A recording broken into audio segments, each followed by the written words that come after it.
Hi, I'm Old Norse Specialist Dr. Jackson Crawford. Today I'm back with another video in my Ranch Porch Series, just to talk a little bit about, well, something that's not unrelated to Old Norse, but that involves a little bit more of my personal opinions, which is the way that Old Norse studies can continue to go forward, if it can, because I think one can fairly ask those questions, and the value of approaching our sources and other people's theories about them with a little bit of doubt.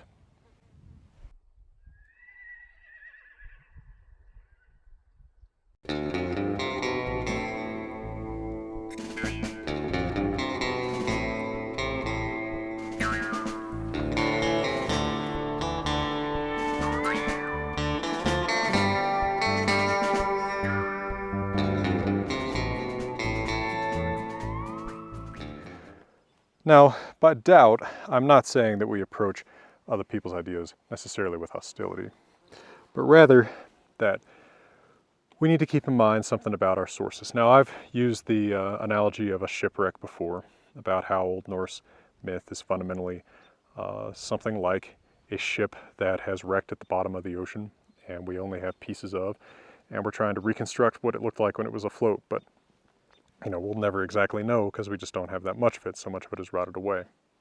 But another analogy to think of that's near and dear to my heart is think about what people knew about dinosaurs in the middle of the 19th century. Right, we had a few specimens. There was iguanodon, there was megalosaurus, there was hylaeosaurus.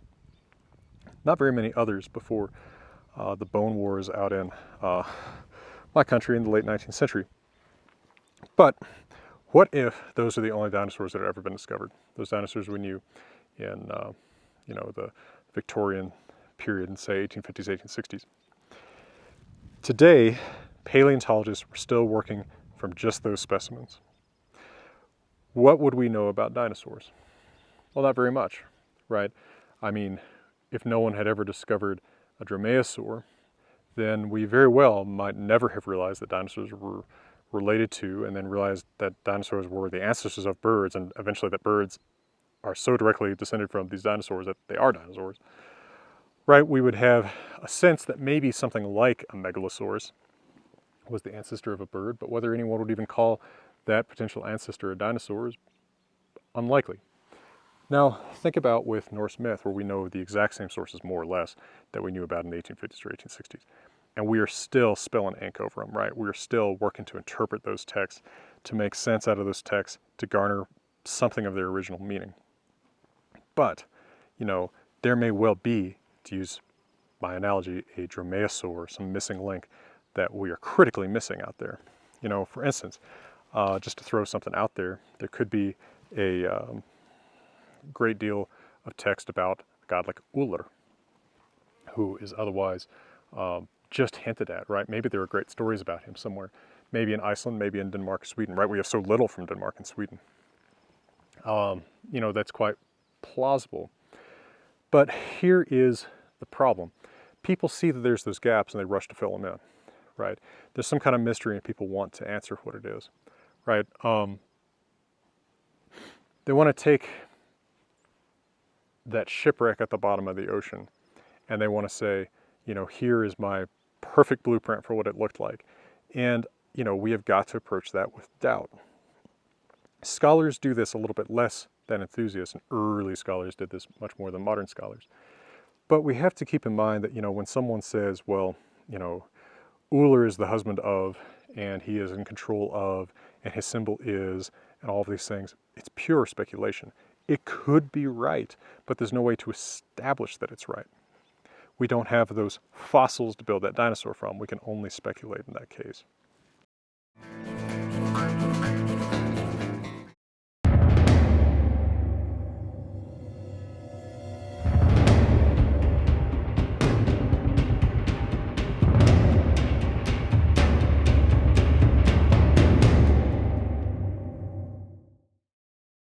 So, but this is a little bit against the inclination of both scholars and enthusiasts for this subject. People want to know the answers.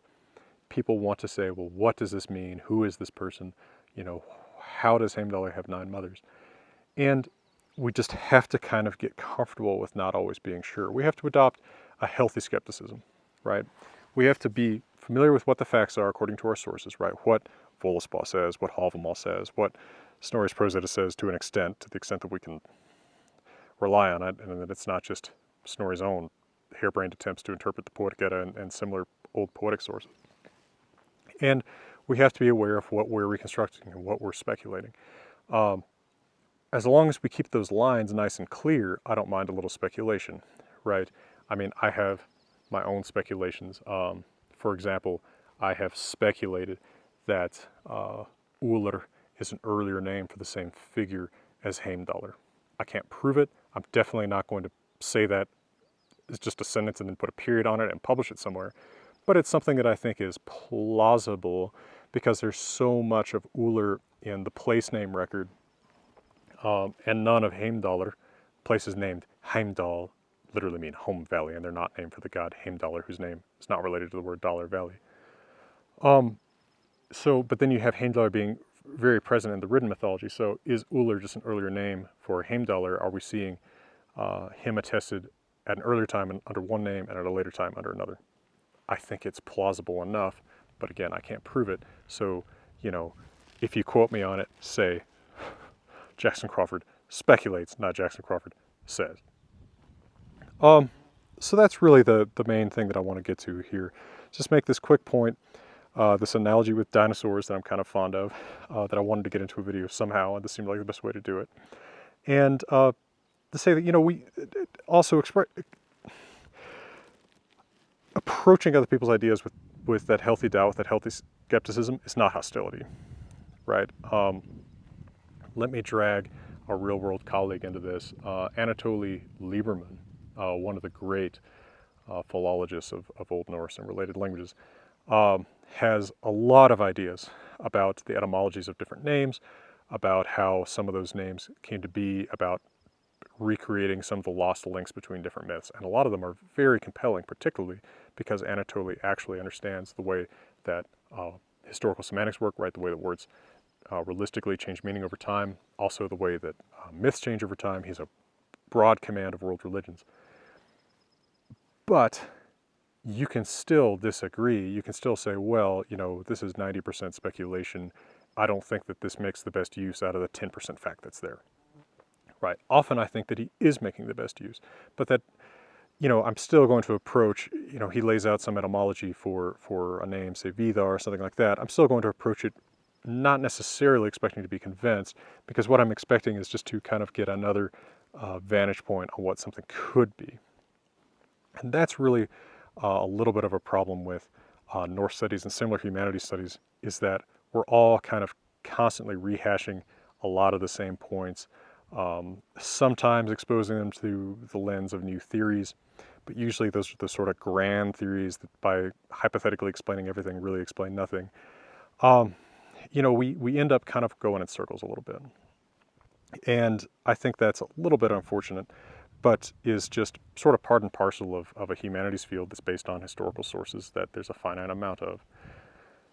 So be patient with other people's ideas. Be patient with your own explanations. Be willing to let go of an idea that actually doesn't work out. You know, as I've been working on the Wanderers Hávamál so much, in 2019, I've had to let go of a few ideas that I had about the meaning of stanzas in Hávamál that originally seemed to me quite clear, but in the light of, you know, sometimes historical semantics, sometimes a comparative text, sometimes just something about the syntax that I hadn't noticed before, I've had to change. And that's how we move forward, right?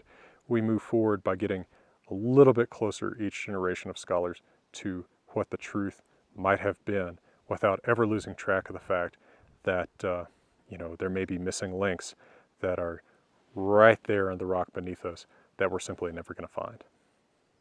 Or that simply burned with some monastery, or sank with some ship, or died on the lips of a speaker without ever being written down, in the case of Norse mythology. Well, I hope, as always, that's been a interesting or informative, or at least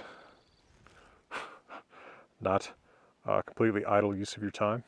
And from beautiful Wyoming, as always, I'm wishing you all the best.